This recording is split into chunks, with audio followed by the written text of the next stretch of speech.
नमस्कार, बहुत स्वागत है आपका। आप देख रहे हैं भाग्य चक्र और मैं हूं आपके साथ शैलेंद्र पांडे। हम आज आपको बता रहे हैं आपके मन की समस्याओं के बारे में। कब किसी व्यक्ति को मानसिक समस्या पैदा होती है, मन की समस्या होती क्या है। सबसे पहले ये जानते हैं कि कौन से ग्रह और कौन सी राशियां आपके मन से संबंध रखती हैं।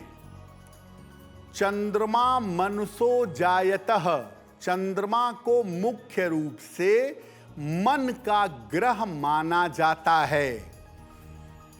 इसके अलावा बुध जो है, हालांकि बुद्धि का स्वामी है, लेकिन चूंकि ये मन को कंट्रोल करता है तो बुध भी बहुत हद तक मन को प्रभावित करता है।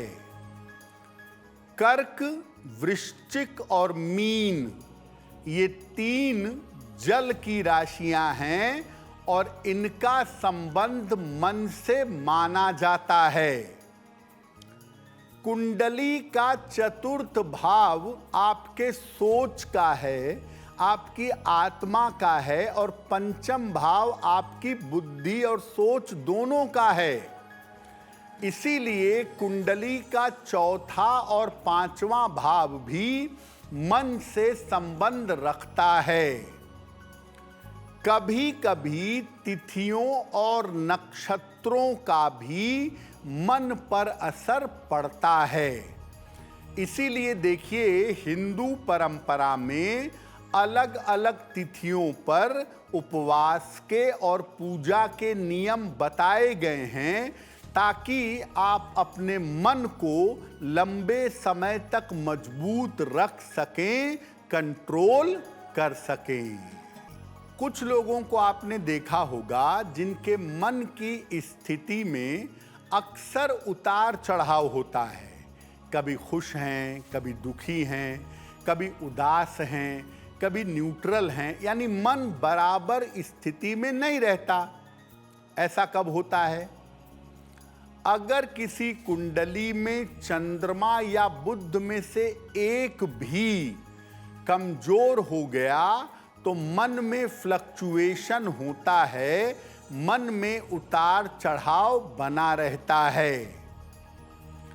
चंद्रमा अगर उच्च राशि में है, खास तौर से ऐसा देखा है कि अगर रोहिणी नक्षत्र है और वृषभ राशि है, चंद्रमा उच्च का है रोहिणी के साथ, तो ऐसी स्थिति में मन में उतार चढ़ाव होता है। कुंडली के जो केंद्र स्थान हैं, लग्न, चतुर्थ, सप्तम और दशम, अगर केंद्र स्थान कुंडली में खाली हैं तो भी मन की स्थिति में उतार चढ़ाव बना रहता है। अगर आपकी खान पान की आदतें खराब हैं, मांस मदिरा का प्रयोग करते हैं, बहुत नशा करते हैं, ऊट पटांग चीज़ें खाते हैं, तो चंद्र दूषित होता है और मानसिक स्थिति खराब होती है। अगर आपके नींद में गड़बड़ी होती हो, नींद गंभीरता से गहराई से पूरी ना करते हों, तो भी मानसिक स्थिति में उतार चढ़ाव रहता है। हाथ में अगर रेखाओं का जाल हो तो ये बताता है कि आप बहुत चिंता करते हैं, बहुत तनाव पालते हैं और इस वजह से मन ऊपर नीचे होता रहता है। कुछ लोग ऐसे होते हैं जिनके मन की स्थिति सामान्यतः अच्छी रहती है, खुश रहते हैं, थोड़ी बहुत तकलीफ आई तो भी आराम से निकल आते हैं। उनके चेहरे पर आपको दुख या शिकन नहीं दिखाई देगी, नॉर्मली खुश रहने का प्रयास करते हैं। तो कब मन की स्थिति सामान्यतः अच्छी रहती है? अगर चंद्रमा शुभ ग्रहों के प्रभाव में है। चंद्रमा पर शुभ ग्रहों का प्रभाव है, खास तौर से बृहस्पति का, तो आदमी का मन अच्छा रहता है। अगर कुंडली में बुध मजबूत हो गया तो आप बुद्धि से अपने मन को काबू कर लेंगे और आपका मन अच्छा रहेगा। अगर किसी कुंडली के केंद्र में शुभ ग्रह बैठे हुए हैं तो आपका मन अच्छा रहेगा। सामान्यतः आप दुखी या उदास नहीं होंगे।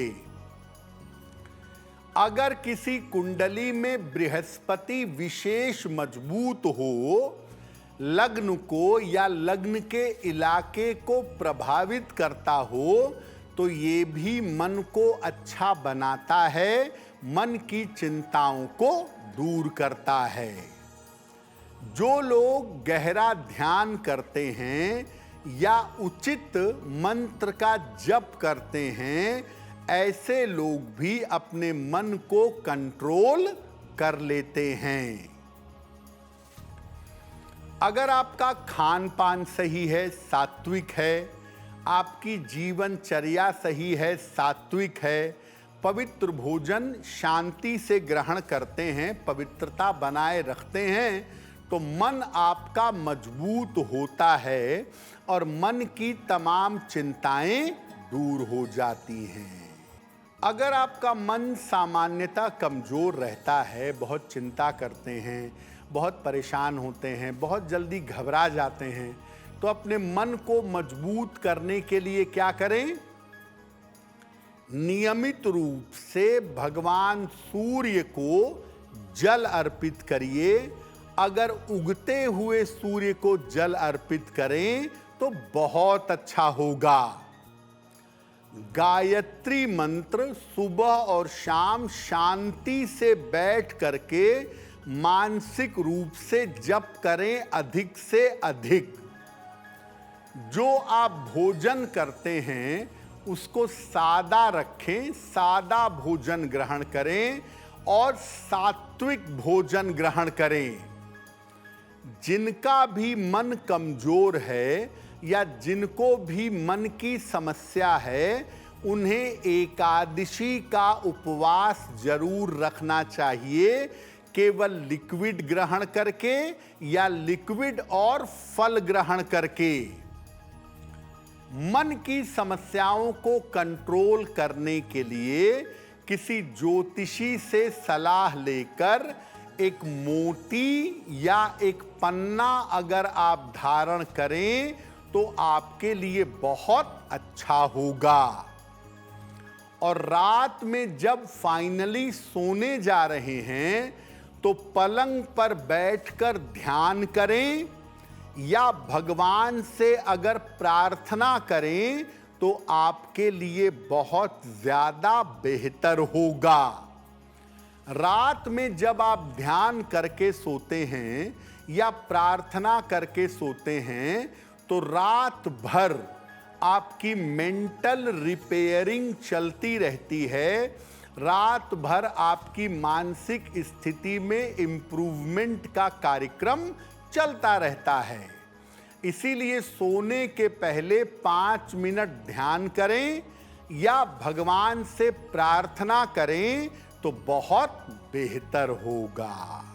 अगर आप मुझसे जुड़ करके अपनी समस्याओं का समाधान चाहते हैं और चाहते हैं कि आपकी समस्याओं को ज्योतिष के माध्यम से सुलझाया जाए, तो आप हमसे संपर्क कर सकते हैं, जुड़ सकते हैं एस्ट्रो तक पर।